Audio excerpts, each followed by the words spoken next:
for instance, 10 photons and 13 photons and got to the same final state. Those interfered with each other. Okay? Those interfered with each other. We saw how surprising that would be because those are far apart in energy. So that's the overlap of these tails between these pathways that differed by a lot. Okay? And by the way, there's no way we're doing calculations on this. Okay? We used the picture that we had to predict that something like this would happen.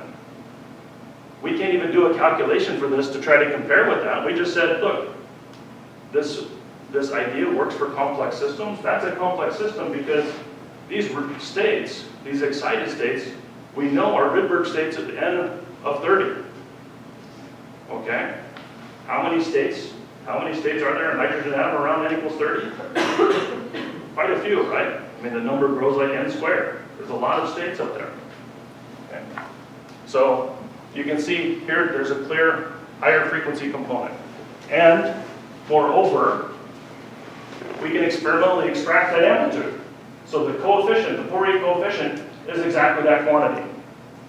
But that quantity, in principle, can be broken down into these exact matrix elements that tells us how many photons were absorbed.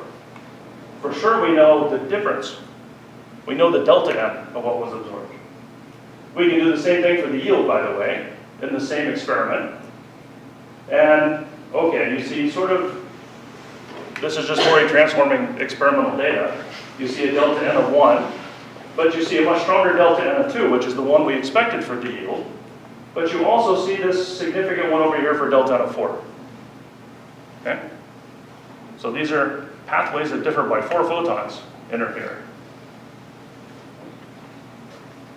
Okay, so 2 colors. As I mentioned briefly last time, the same analysis can be done for a 2-color field. Okay? And so if we write the 2-color field this way, this is the first color and the second color. They don't have to be commensurate. That's not critical. And we just write the phases as C phases in there. You can see immediately how we would do this. The wave function must depend periodically on those C phases, so you can do the expansion, you can write the observable, and all the same kind of arguments apply. The way you interpret this now is this is the amplitude to absorb n photons of frequency 1 and m photons of frequency 2. Okay? Typically, the experiment's going to be delaying one color relative to the other, so we would just write the phi 2 there as the delay, in terms of the delay. And that's what I'll do in a minute. How long should I go? 1 carrier envelope. A few minutes. Okay. I just, what the last thing you said. Yes. I mean, typically, even if you don't control phi 1 and phi 2 independently, Yeah. it's really easy to control phi 1 minus phi 2, which would be another way to write that. Sure, There would sure. be an extra parameter, which was the overall CE phase that you weren't including, but just phi 1 minus phi 2. Sure. So I'm just wondering, I mean, that's sort of like, that's where you can touch a lot of experiments. Sure. No, I mean, that, yeah, I mean, we could rewrite. I mean, we can, once they're like this, you can sort of define them how you want. Yeah. Yeah. Another question. Yeah. When you make like now the bandwidth of the 2 colors is very narrow. Yes. So because both parts is very long, so there should be much CP dependence on for the individual colors. Will it get easier? So you don't have to spend M anymore? Perhaps just a delta phi and 1. Okay. So yeah, there's going to be a couple of things coming in here. So when we talked about the C phase effects, I drew these envelopes for each photon pathway. Now, things actually get much simpler with 2 colors. Okay? And that's why the experiment's easier with 2 colors and the effect is clearer with 2 colors. That's why people like to do it. Because in this case, the picture would look like this. And I sort of sketched them before. But if you have the ground state, you absorb 1 photon.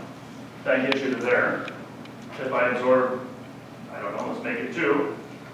I can go to the same place, and I can try to match the bandwidth exactly. There's perfect overlap. So there's interference at every energy because they overlap at every energy.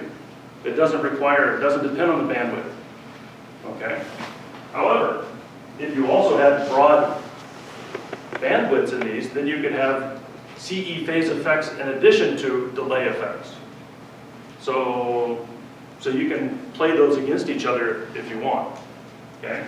Although I'm not sure there's too many experiments that are two-color and CE phase controlled with really short pulses. So, but in principle, yes. Okay, since I should take a few more minutes, let me just give you the question that I want to raise. Can we control lithium fluoride dissociation? Okay. Lithium fluoride is an alkali halide, a long tradition in ultra-fast physics. Ahmed's whale, and a lot of his femtosecond chemistry stuff did sodium iodide, a very similar kind of system. And the point is that when lithium fluoride can break, its lowest two thresholds are lithium neutral, fluorine neutral, the covalent channel, or lithium plus and fluorine minus, which is called the ionic channel. So the Born-Oppenheimer potentials, we talked about those a little last time, look like this. So the black curve goes to lithium fluoride, the covalent channel, and the red curve goes to the ionic channel. Now, at this point, you can see the colors sort of come together. There's an avoided crossing. We talked about that as well. We said that at that point, there's a non-Born-Oppenheimer coupling, which I give in the green. Okay? So at this point, there's a possibility of radiationless transitions. Transitions will happen there no matter what. And you can see, by definition, there's charge exchange. Because if you're coming down here, this is one if you were to draw it diabatically. This one would connect through to there, so this is like the covalent channel. So if you were to come along and stay on the red channel, it's covalent, but at that point, the electron jumps from the lithium to the fluorine, and you go out on the ionic channel. Okay, so it's charge exchange. The electron goes from one place to another. Essentially, all conical intersections are charge exchange in a sense. Okay. The idea here, though, is can we control these? Because these are distinguishable. Chemically, we can tell the difference between the neutral and the ionic channel. Okay? So, pump probe experiment. You do a pump with it however you want, get a wave packet up there, it starts rolling down. It actually takes about 66 femtoseconds for it to get over there. Okay? And so then you try to hit it with some control pulse over the crossing and control the non-Born-Oppenheimer coupling. This is some of the lingo that you might hear. Okay. So if you have only the pump, if you only do that, then this is what you would see. This is the spectrum you would measure. So the black curve is the neutral.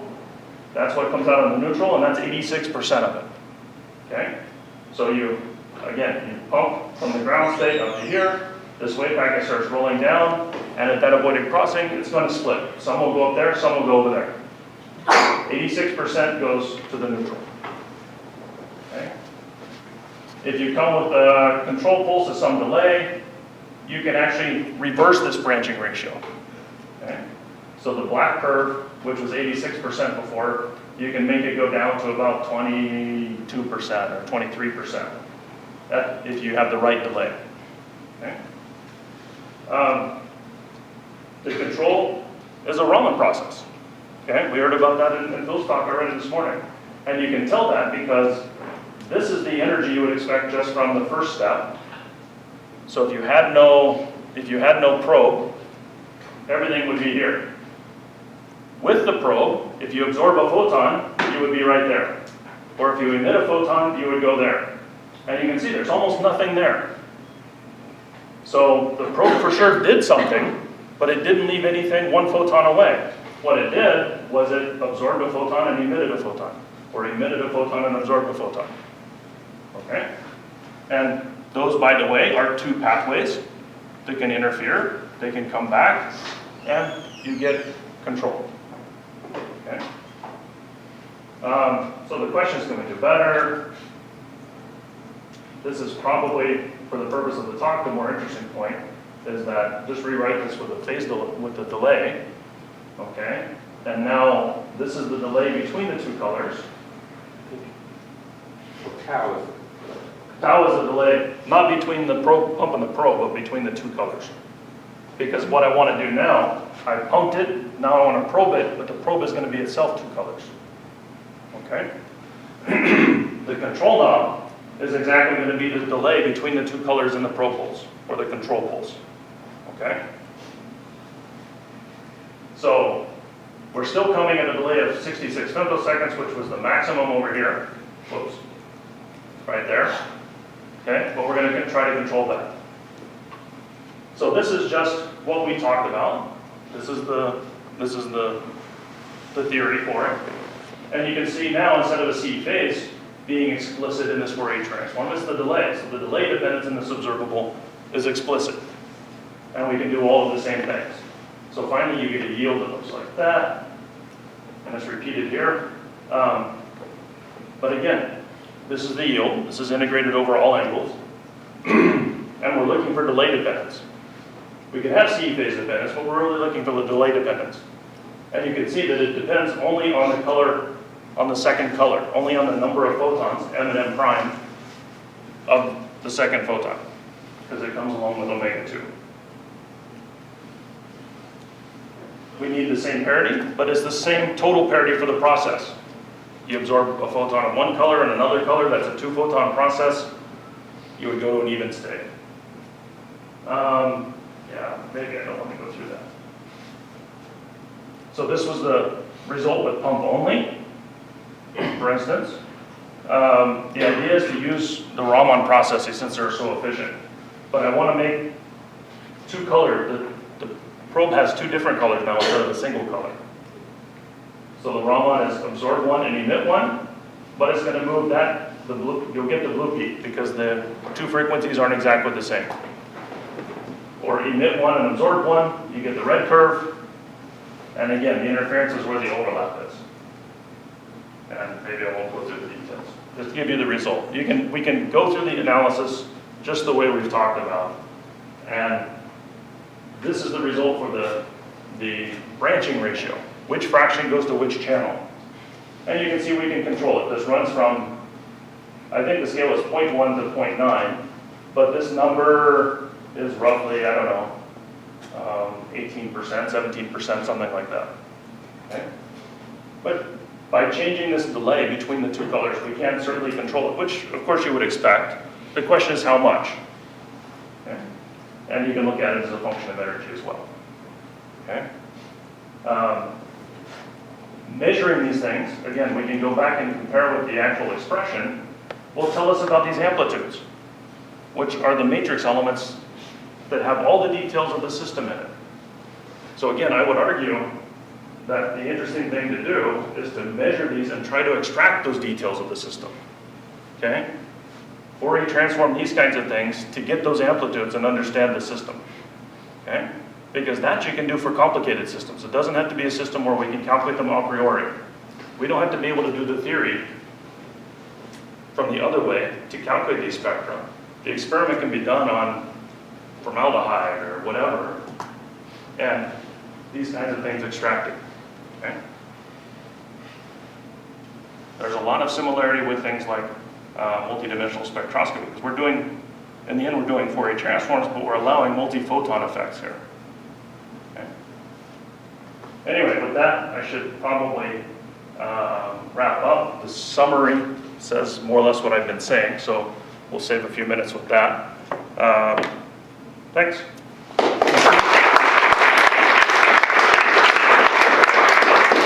So Brett asked a lot of questions, and in fairness, I think you also asked a fair number of them. But are there more? Yes. So if you go back to the lithium chloride This picture or further? further.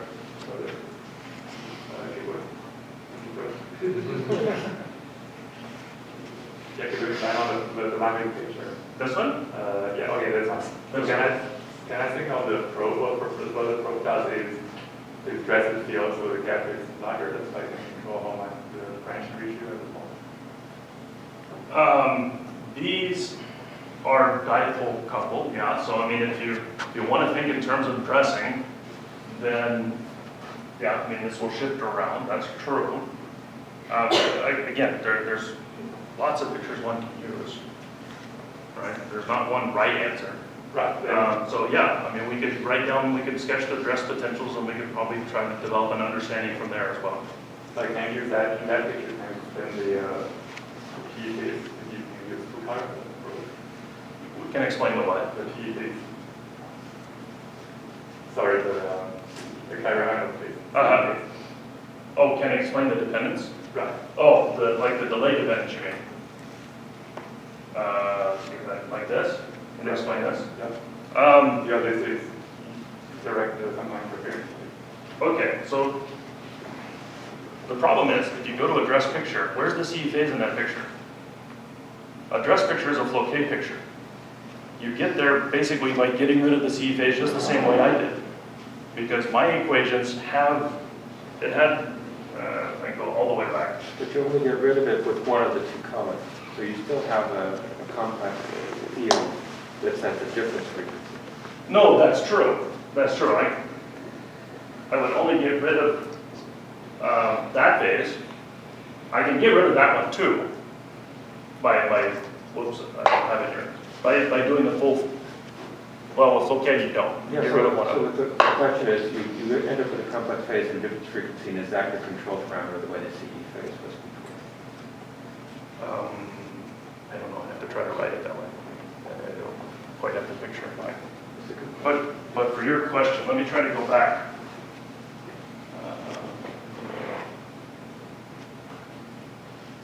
So see, in this equation, this is after we've taken out the C phase with this transformation. You get this equation, which if this is a constant, if this isn't the pulse envelopes, this is Floquet. The dress potentials, the dress that you're talking about is just this n omega. So you would take the potentials and shift them by n omega. Okay? But this is the point, that in this equation, the CE phase doesn't show up, so the delay wouldn't show up. The other phase might show up, but that's not the control we're looking at, too. What's the question? I thought maybe it was. Well, and, okay. So back over here.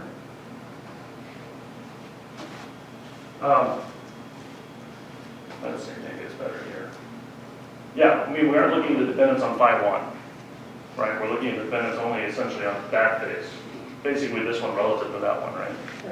Yeah, so I can set phi 1 equals 0 in all of this. And then it's only phi 2, but that's exactly what I have. I agree with you, and that's, you're right. Yeah. That's the equivalent of saying that the control parameter becomes the difference frequency phase. So it's like the carrier envelope I see what of the difference field. Yeah, if you rewrite this in like the beat sort of. Yeah. Yeah, okay. Yeah, I haven't tried to think about it that way. Yeah, that would be an interesting way to rewrite it. So I actually have a question on the same picture. Okay. It's a different kind of a question. So that's yeah. Okay. That non-Born-Oppenheimer coupling. Mm-hmm. My understanding is that that's an off-diagonal term in the Born-Oppenheimer Hamiltonian for those two states at that place. That's right. And it has its own amplitude, which is, you kind of plot there, and it has its own phase. Actually, it's a real quantity, but Oh, yeah. okay, that's a phase. Yeah. So can I consider that as one of the paths in a two-path interference, and you're just creating, with Raman, you're creating another way to couple those states. So I have a Raman off-diagonal coupling, and I have a Born-Oppenheimer off-diagonal coupling in the same 2x2 Hamiltonian, and they have a relative amplitude and phase, and I'm going to use them to enhance or cancel. No, unfortunately, it's not that simple because the dipoles look like that. So the transition dipole, the one that causes the transitions between the two channels, is the blue one, and it peaks at exactly the same place as the green one. So that coupling and the coupling with the probe control poles is happening at the same spot. And so, you know, in that 2x2 Hamiltonian you're talking about, the off diagonal is the sum of that guy and that guy. But they're both signed quantities, so one might be, they might actually subtract from each They could, but it will be as a function of energy. And my point is you can't really separate the effects, right? if they happen at different places, then you might think of, okay, so I can just think of, this is a transfer matrix kind of a problem. I have this matrix that tells me how to change my amplitudes for that one, or maybe for that one, and then it goes through the crossing, and that's another matrix that just transforms the amplitudes. Sometimes that might be possible, but we've looked at a few examples, and for the most part, the interesting dipole peaks at exactly the same place as the non-adiabatic coupling. And separating them simply like that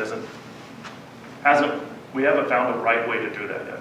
What if you had a pulse which is strong enough, Uh-huh. which could shift the energy levels, because splitting at the avoided crossing, Sure. therefore affect the non-adiabatic coupling matrix? Oh, that's happening for sure. The point is, all of those things are happening. Yeah, they're happening at the same time.